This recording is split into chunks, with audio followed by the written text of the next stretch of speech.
Roswell, New Mexico, a mecca for tourists drawn here by the greatest UFO mystery of all time. Area 51, a military test site so super secret, visitors can only guess at what's really going on.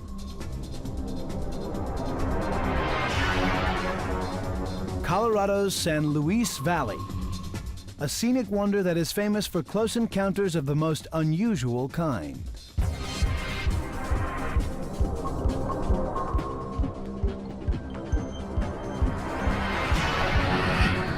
Join us now as we journey to the mysterious corners of the Southwest.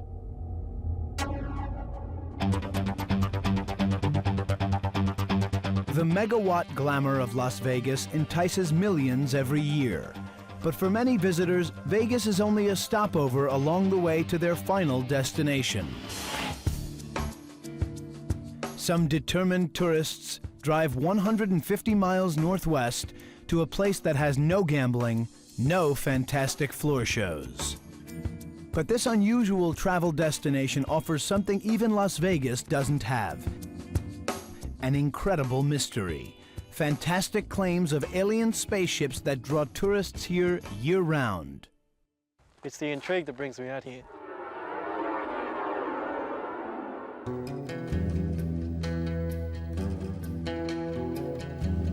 It's called The Box, the Watertown Strip, Paradise Ranch, Red Square, Groom Lake, Dreamland, and Area 51. It's a huge area northwest of Las Vegas in Nevada that was described by one writer as the place where the government goes to be alone. This is where they put their deepest, darkest, and blackest projects. It's just locked off, it's fenced off, you can't go there, forget it. 1, 2, 3. Nevertheless, people come from all over the world to stare at this bleak landscape, trying to catch a glimpse of its mysteries. This place has such a great reputation, being, you know, all that UFO stuff and aliens and all military, secret military operations and all that. So it's just interesting. I wanted to see that. Don't expect a welcome wagon. Top secret Area 51 is part of an enormous military complex, a region the size of Connecticut. It includes Nellis Air Force Base and the nuclear test site where the U.S. detonated A-bombs in the 50s.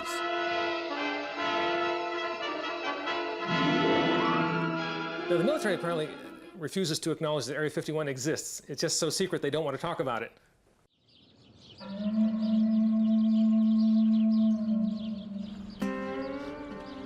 There is a lot of nothing out here in Area 51 country, but there is also a little bit of down-home America. Rachel, Nevada. It's not much to look at, just a hodgepodge collection of double-wide trailers, RVs, satellite dishes, and propane tanks. It's got one gas station, one restaurant, and one motel, but it's also got one big draw. It's the town closest to Area 51, the only place west of Las Vegas where you can eat, sleep, get gas, and buy little alien souvenirs. An alien driver's license, what do you think? Well, we've got alien, some kind of hat, kettle like that. And we've got the Area 51 cap. And a stack full of t-shirts for every kid in the neighborhood. Everybody say abduction. Abduction? Yeah. Some might call Rachel, Nevada a textbook example of the middle of nowhere, but local residents don't agree. No, we don't say the middle of nowhere. We say the middle of everywhere. That nowhere doesn't get it. In 1965, Faye Day and her husband were the first to move here back before there was a town. Now the tiny community boasts a population of about 100. We do have some that work at Area 51. but they don't tell us what they do. Only government officials know exactly when Area 51 came into being or who authorized it.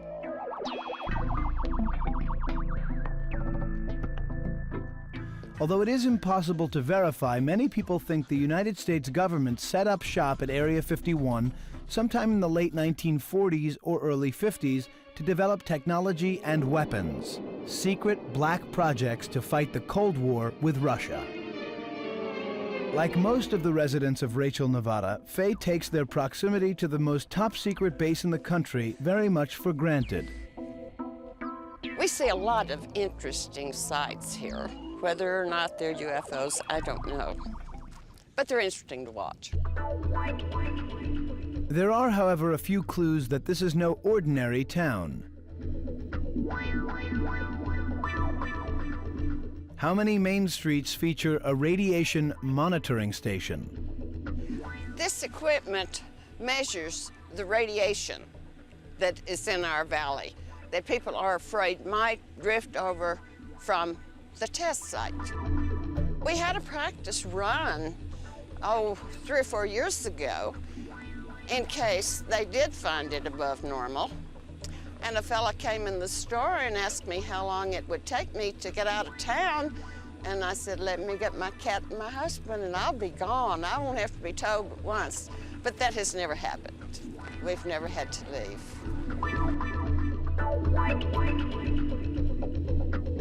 The general cloak of secrecy successfully kept Area 51 off the public radar for decades. No one but desert rats paid much attention to it. Then, in late 1989, people started coming to Area 51 by the busload because of an incredible story that drew heated criticism as soon as it became public. The story was told by this man, Bob Lazar. He claimed he was a physicist, had worked inside Area 51, and that he saw 9 spaceships of varying sizes, crafts he claims were clearly alien in origin. Absolutely alien craft, there's no question about it.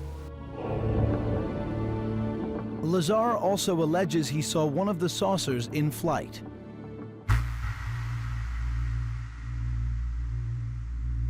It made a slight hissing sound, a slight blue glow from the bottom, probably due to the extreme voltage that's present on the craft.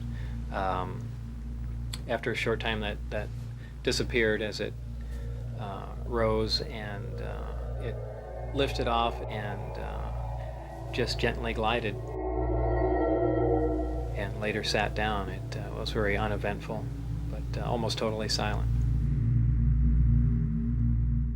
Skeptics note that the federal government never prosecuted Lazar, something they presumably would have done if he had violated the security oath he allegedly signed in order to work at Area 51. I've spent a lot of effort trying to check on Bob Lazar. UFO believer and former nuclear physicist Stanton Friedman, who's made a second career out of investigating UFO-related stories, says his own research indicates Lazar is not at all who he claims to be. Unfortunately, when you start checking on the credentials, they don't check out at all. No attendance at MIT, no attendance at Caltech. I talked to his high school, he was in the bottom third of his class. It doesn't check out at all. It's science fiction, his story. There's a lot of doubt as to whether Bob Lazar is who he claims to be, but there's no doubt his story helped draw tourists to Area 51. It now attracts thousands of people every year.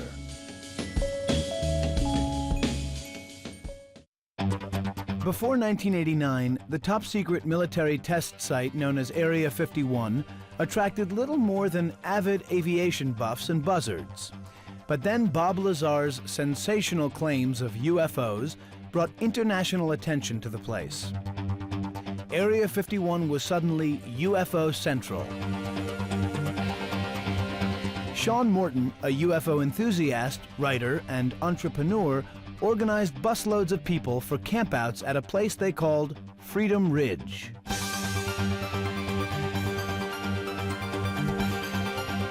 You could actually go out and see discs that were actually doing incredible maneuvers, that were skipping across the sky, that were disappearing and reappearing within the blink of an eye.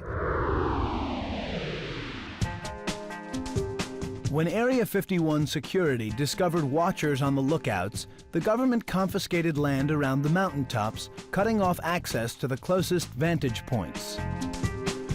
And the reason is that there were so many Area 51 buffs who were parking out on the edge of Area 51, going up on top of hills with cameras and telescopes and binoculars spying on Area 51, that this was defeating the whole purpose of having a secret military base.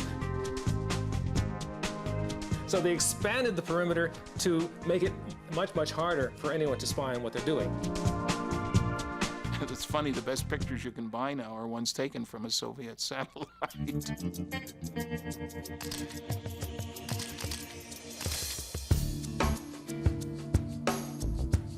Whatever the military may have done to secure the secrets at Area 51, avid UFO watchers say the mysterious sightings continue.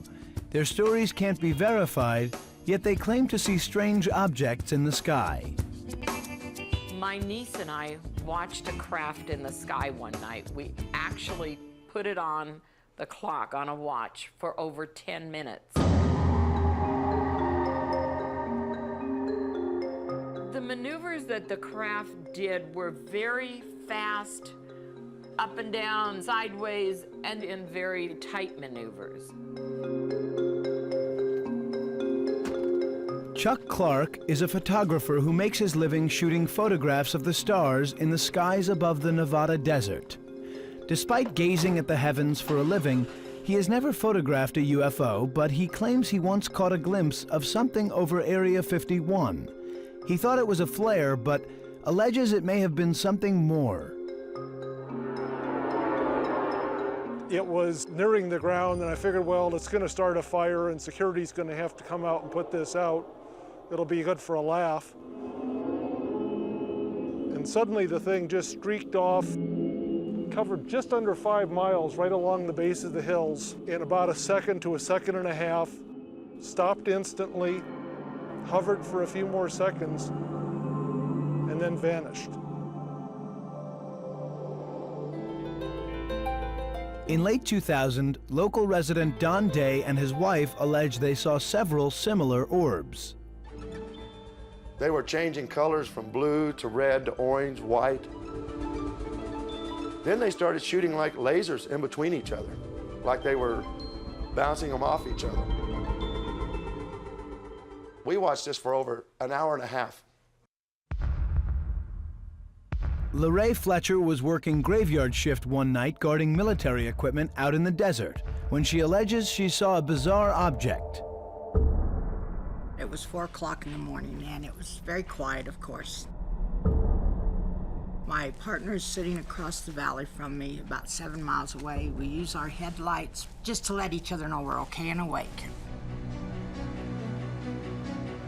Well, out of the corner of my eye,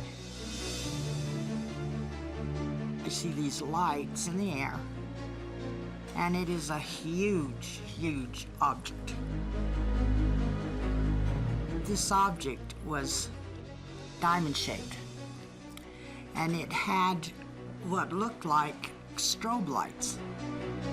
And of course, I'm watching it and don't know what it is, and still don't know.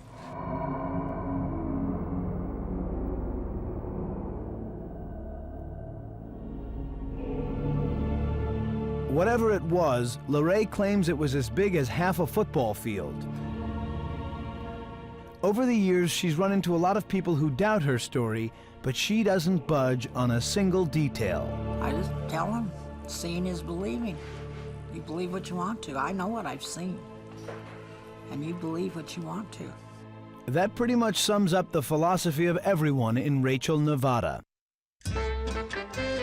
For the owners of the town's only restaurant, Area 51 is unquestionably a blessing. It's been a snowball that we've had a hold of, and the Little Alien made a great name for our place. The thing I think that's so much fun is when somebody comes in and they're struggling with the name of our place, Ollie, and all of a sudden they put it together as the alien. And it just lights people's faces, and it's so much fun. There's more fun. Order up, please. Here you can get a piping hot alien burger made with... Freshly ground alien.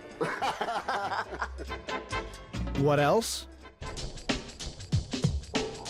Another must-see in Rachel, Nevada is the Area 51 Research Center just down the road from the Alien.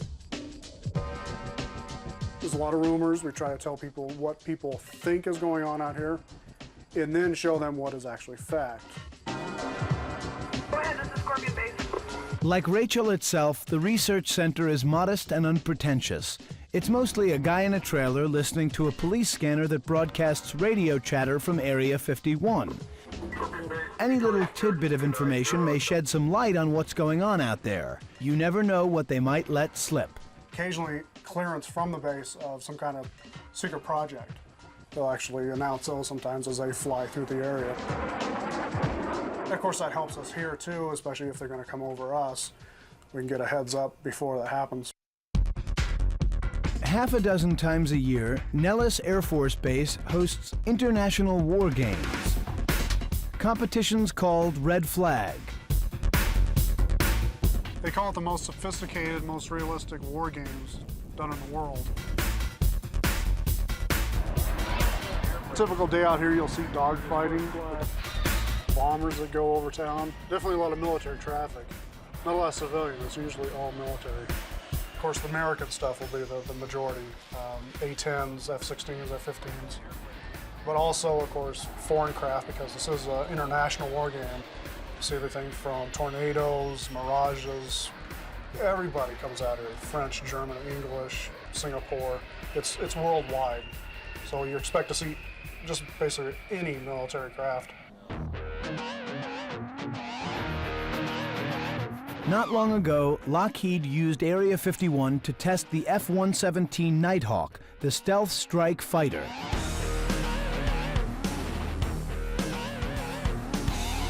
During the Gulf War, the Nighthawk made an impressive debut. That first attack on Baghdad, Iraq, for example, that was led by the F-117 stealth fighter, and they never saw it coming.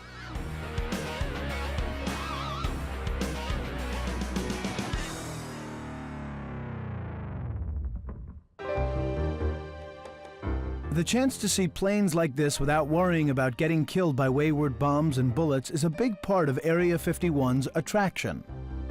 Oh, I just like to see them fly. I just hope to see anything.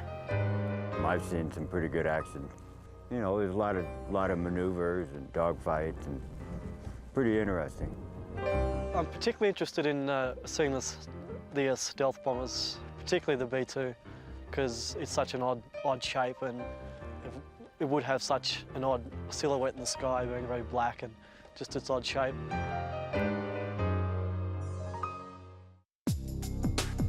Area 51 watchers believe unmanned aerial vehicles like those used in Afghanistan are the latest equipment developed there.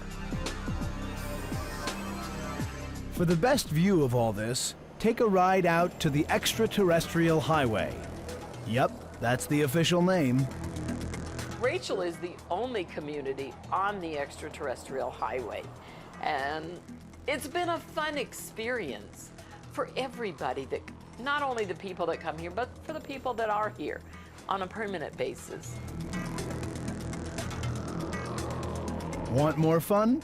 Now that we've explored the sights on the Extraterrestrial Highway, we're gonna head northeast to the place known for spectacular mountain views and mysterious objects in the sky.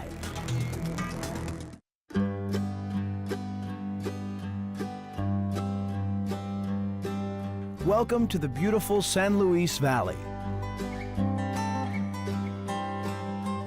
It is a natural geological jewel that stretches from the snow-capped peaks of south-central Colorado to the sun-baked deserts of northern New Mexico. By winter an icy wonderland,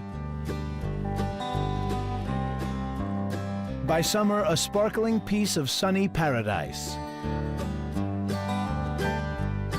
Measuring 80 miles long and 50 miles wide, San Luis is the largest alpine valley in the world. Every clear night brings a breathtaking light show, the glory of the cosmos on full display. But some people believe that not all those bright lights are stars.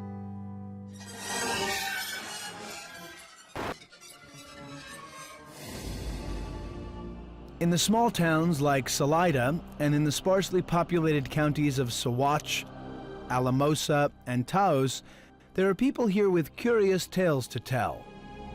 December 23rd, 1999, this mysterious pillar of light looked like it was shooting up out of the ground into the sky. This giant black mass just went down the middle of the valley. Absolutely unexplainable.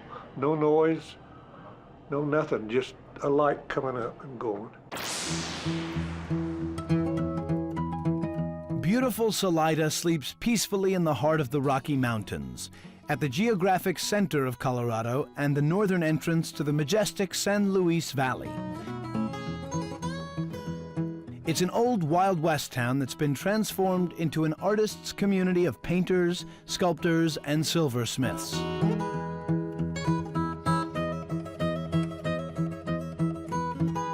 Most of the galleries in Salida have the gallery out front, and then behind you'll see the artist studio, so you can sort of interact with the different artists that live in this community. The opportunity to explore the galleries, shops, and restaurants draws thousands of tourists every year. But others are drawn to Salida for a whole other reason. Something is definitely going on here, and people are wondering what. For true UFO believers, this valley has become America's UFO hotspot. According to the Computer UFO Network, the largest database of purported sightings in the world, it boasts more sightings per capita than any other region of the country.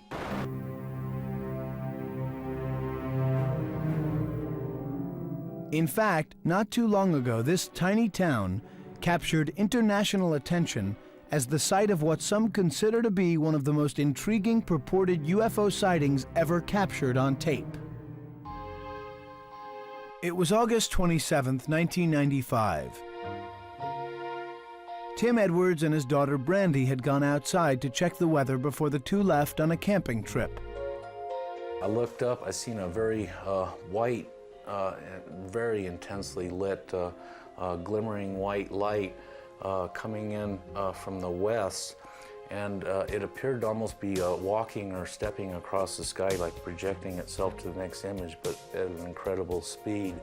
Tim ran back into the house to grab his video camera and managed to record almost 10 minutes of this unidentified cigar-shaped object.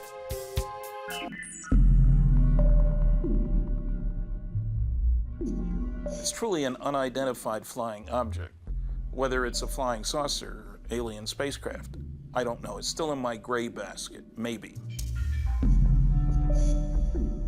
Cigar shape with lights around it, that's what blimps look like. Michael Shermer is the publisher of Skeptic magazine. He says the explanation for the sighting lies in science, not science fiction. 90 to 95% of all UFO sightings are fully explicable. Usually, unusual aircraft or aircraft moving at a strange angle that it's hard to see.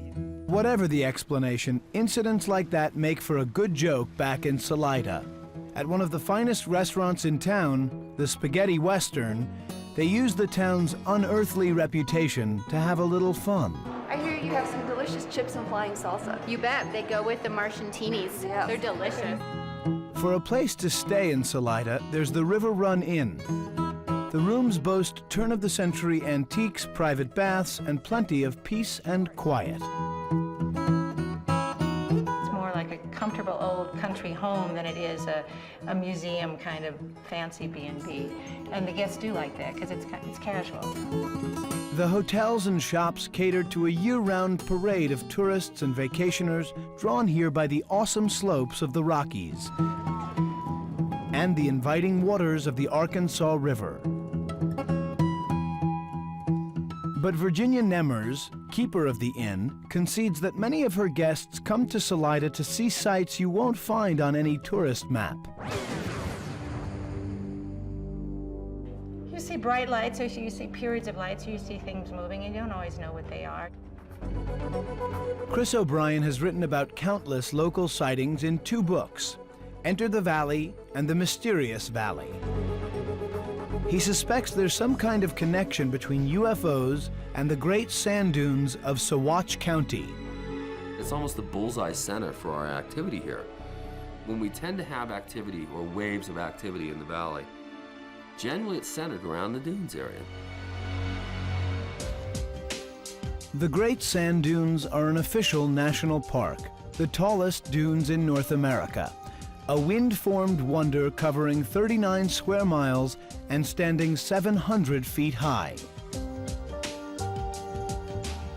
Yet the dunes are easy to hike because rain and snow keep them moist and stable. It takes only 2 hours to make it from the edge of the dunes to its tallest peak.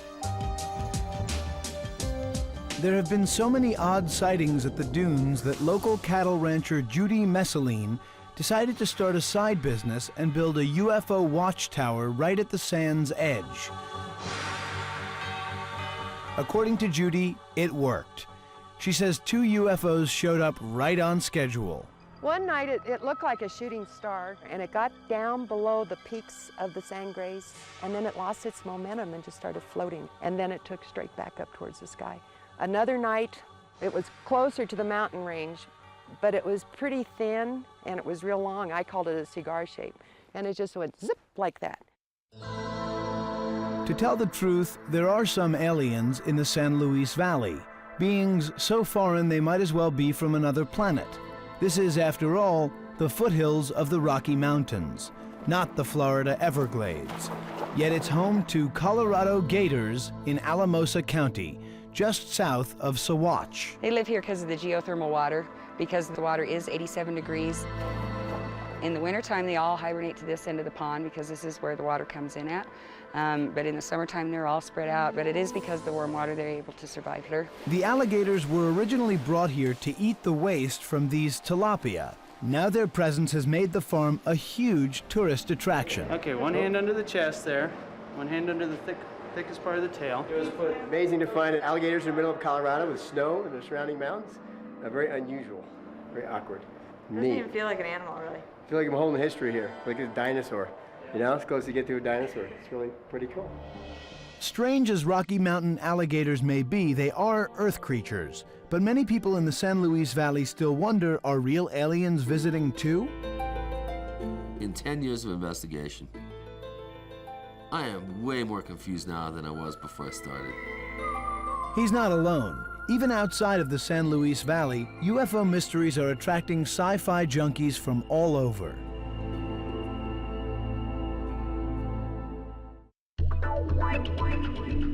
The true pilgrimage for devotees of all things extraterrestrial begins here, in a dusty little town about 250 miles southeast of Albuquerque, Roswell, New Mexico. Roswell is, by anyone's definition, a nice place to visit.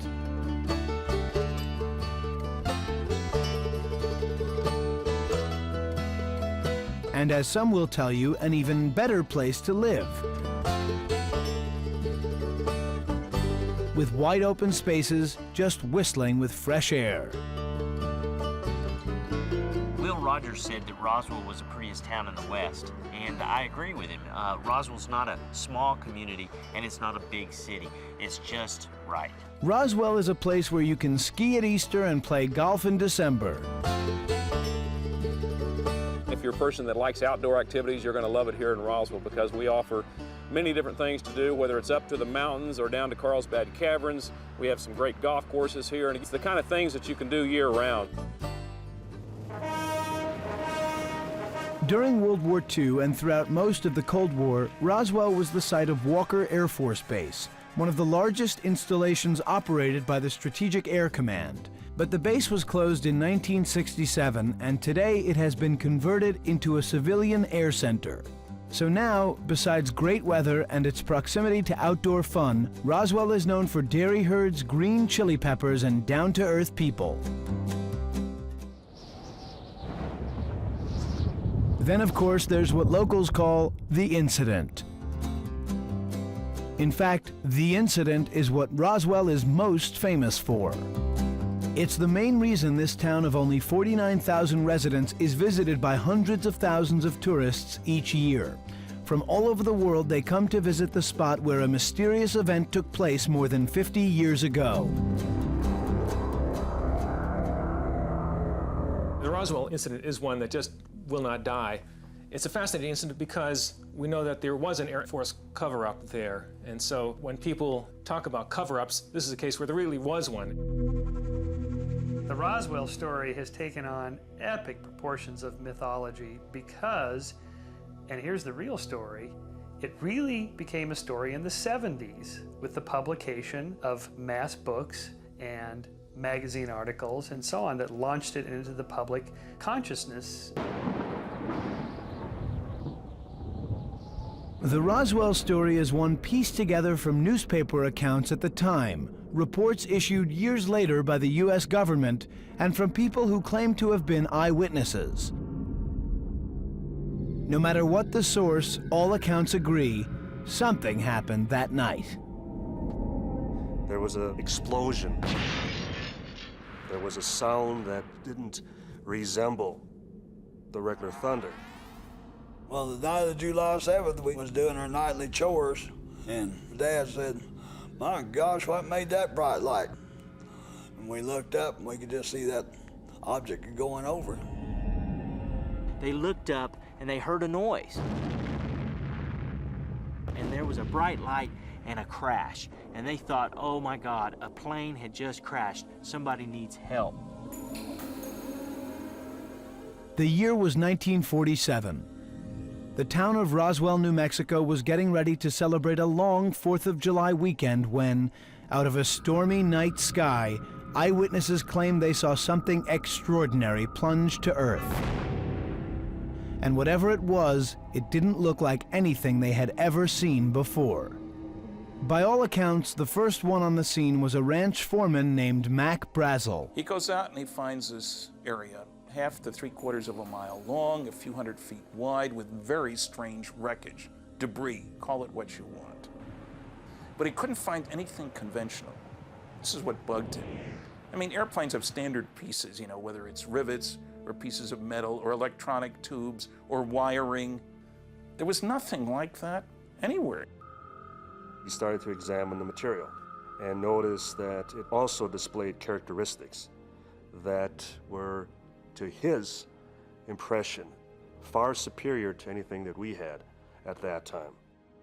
Mac Brazel called the Army Air Corps base and was put in touch with Colonel William Blanchard, commander of the 509th Bomb Group, the same outfit that had dropped the atom bomb on Japan. Colonel Blanchard assigned his intelligence officer, Major Jesse Marcel, to investigate. Major Marcel and one of his cohorts came out, spent the night out here in this little shack, and got up the next morning and went out to the debris field. Major Marcel collected pieces from the site and brought them back to his supervisor, Colonel William Blanchard, for inspection. Walter Haut, then a 25-year-old public information officer at Roswell Army Airfield, was ordered to issue a press release. In essence, that we had in our possession a flying saucer that had crashed up north and west of Roswell, and that it was being flown to Fort Worth to be turned over to General Ramey. And that was the end of it. But that was far from the end of it. Within hours, the Roswell story circled the globe. The headlines screamed, "Flying saucer falls to Earth." Reporters called from such faraway cities as London and Los Angeles. It just was like a snowball. It just grew and grew and grew. We made headlines and radio. There were a lot of them that interrupted their programming and gave the information that we had in our possession a flying saucer. Then, just 24 hours after the story hit the papers, it was over. It was all a mistake, the Army said. What was thought to be a flying saucer was in fact only a weather balloon. It died pretty fast. I think the main reason was the fact that General Ramey got out a press release post-haste which stated that we were wrong. It was not anything fantastic, it's just a weather balloon. And if the general says it's a weather balloon, guess what? It's a weather balloon. UFO authors like Stanton Friedman think the world was duped.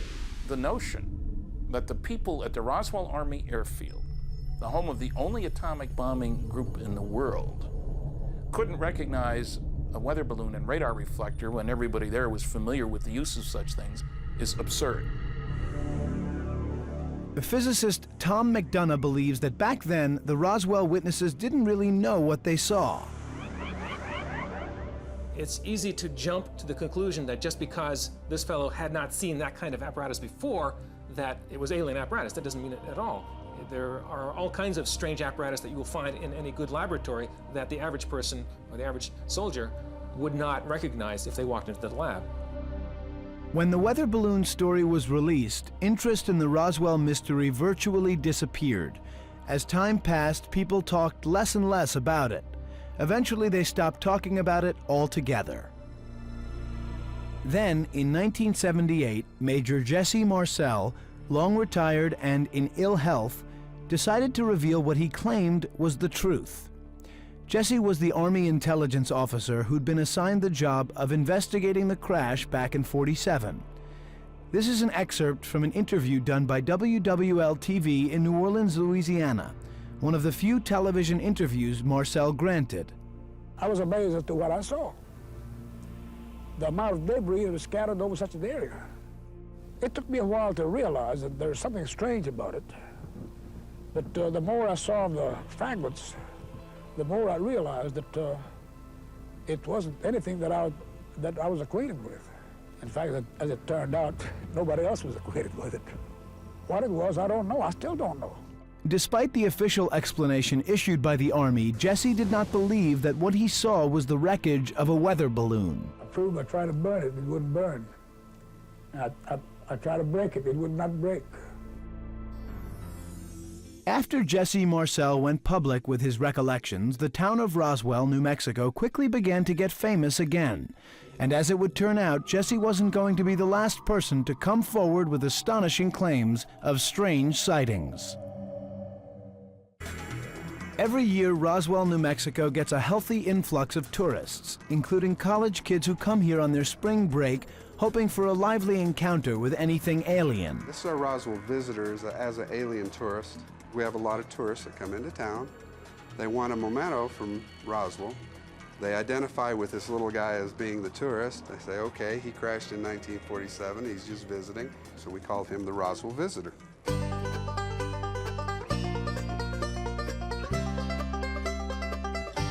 A simple stroll up Main Street is all it takes to make you feel right at home. Stop in at any one of the local shops and you'll find they cater to the needs of the most discriminating space traveler. Starchild originally became a concept in 1992. It was a joke between me and my sister-in-law, and I did a little sculpture on a board and made a refrigerator magnet out of it of a crashed spaceship, called it the UFO incident in Roswell. Boom, they started to sell, and we've sold thousands of them since then.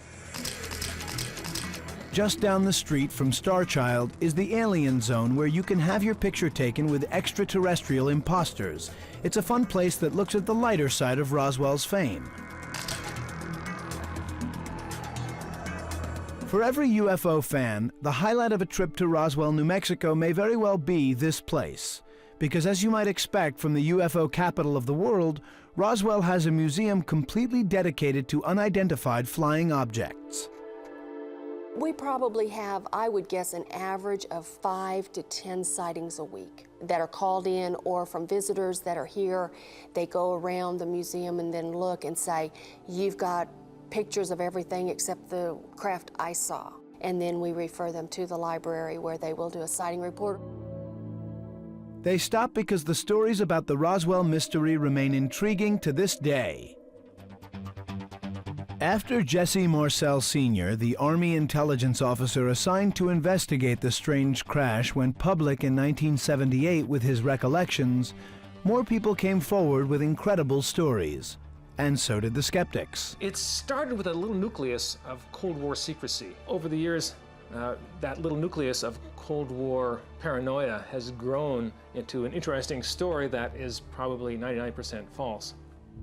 The Roswell story continued to change. 3 decades after the mystery first surfaced, the military continued to battle rumors as more people came forward with astonishing claims of strange sightings that night in 1947. On the night of July 4th, radar technicians at the White Sands testing grounds recorded what appeared to be an enormous crash on their radar screens. Frank Kaufman, an intelligence expert, was in the control room at the time. This is the last interview Mr. Kaufman granted before he died in early 2001. All of a sudden the screen just lit up, just blasted right up in light. And we didn't know what that was.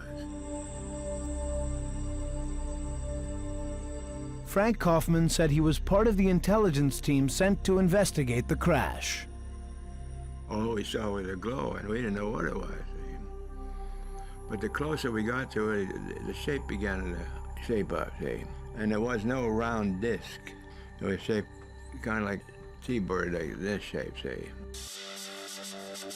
But Frank Kaufman didn't just claim he saw a wrecked spaceship. He said he also saw alien bodies.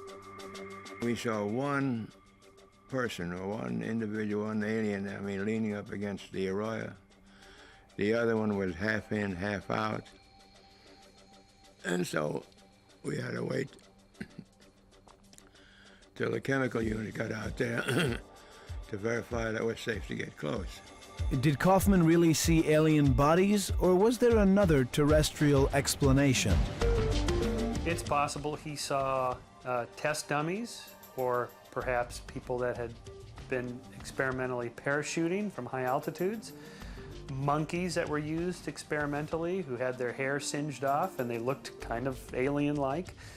Any of those are entirely possible. While these provocative stories continue to attract thousands of people to Roswell every year, the city isn't just about tiny creatures from outer space. For a dose of Earth history and American culture, check out the Roswell Museum and Arts Center. The Roswell Museum and Arts Center is one of the greatest museums in the Southwest. It has a little bit of everything. It has art, it's got history, it's got space science. A renowned, internationally significant collection of Robert H. Goddard's work. Goddard was here in Roswell for 11 years doing his experimental research in liquid-fueled rocketry. We also have a wonderful collection that is known as the Aston Collection of American Indian and Western Art. It's a fabulous collection which includes Plains Indian materials, westward expansion materials of the Euro-Americans, and it's also got materials from Spanish conquest in New Mexico. The Roswell Museum is known for a fantastic fine arts collection that includes the regionalists Peter Hurd and Henriette Wyeth. We have the largest collection in the United States of their works. If it's the great outdoors you crave, the Roswell area boasts 24,000 acres of wildlife refuge. The area known as Bitter Lakes was established in 1930 as a refuge for migratory birds and is home to many unique species. Best time to be here is certainly in the wintertime. Most of our wintering waterfowl will arrive in October or November. We usually peak around Thanksgiving with 15 to 20,000 white geese, which are the snows and the Rosses, and 7,000 or 8,000 sandhill cranes.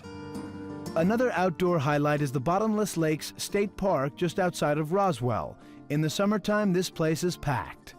We sit on the northernmost boundaries of the Chihuahuan Desert. So we're very thankful to have this water-based recreation here, and good place to come and swim and cool off during the hot summer months, and a place to get out and do some trout fishing, which is normally a cold water species and sport, but here during the wintertime we have some really good trout fishing.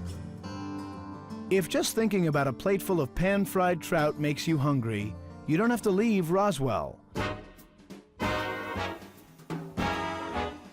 Some of the best eats in the Southwest are just a few blocks in either direction. People, when they come to Roswell, are definitely looking for two different types of food. They're looking for the local fare of Mexican food, or they're looking for a great steak. Locals tell us for the best steak in town, Cattle Baron should be at the top of your list. The steaks here are hand-cut. Filet mignon, New York strip, top sirloin, porterhouse, and of course the prime rib. People from this part of the country like their food spicy, which means they put chili peppers on almost everything, and if you think one chili is just like another, think again. Just ask Joe, the owner and chef at Popo's restaurant. He'll tell you the best chilies are grown right here in Roswell. Don't believe him?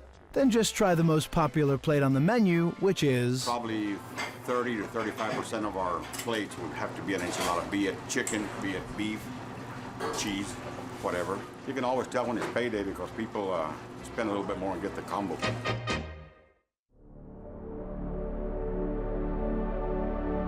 Today, Roswell, New Mexico looks just like Will Rogers once described it. The prettiest town in the West. Not the type of place you'd associate with flying saucers or creatures from another planet. And yet every year tourists keep coming to hear the stories and to decide for themselves what might have happened here in 1947. As for the witnesses, they remain convinced they saw something extraterrestrial, no matter what the skeptics say. In talking with my dad years later about this, he never wavered one iota as to what he thought it was. It was always, to him, something that came from outer space. And knowing what I saw, I have to agree with that. What would I gain by making up a cockamamie story of this kind? Especially with the damn Army, military, Navy, Marines, and everybody else to back them up. So, yes, it happened. Now, whether you believe it or not, that's your problem. It's not impossible that aliens have come here. It's just no evidence for it. Look, here's the bottom line. These guys have had 50 years now of blurry photographs, grainy videos, and anecdotes about things that crashed in Farmer Bob's field at 3 in the morning in Pucker Brush, Kansas. I've had enough of these stories. Show me the body, show me the spacecraft, or go home.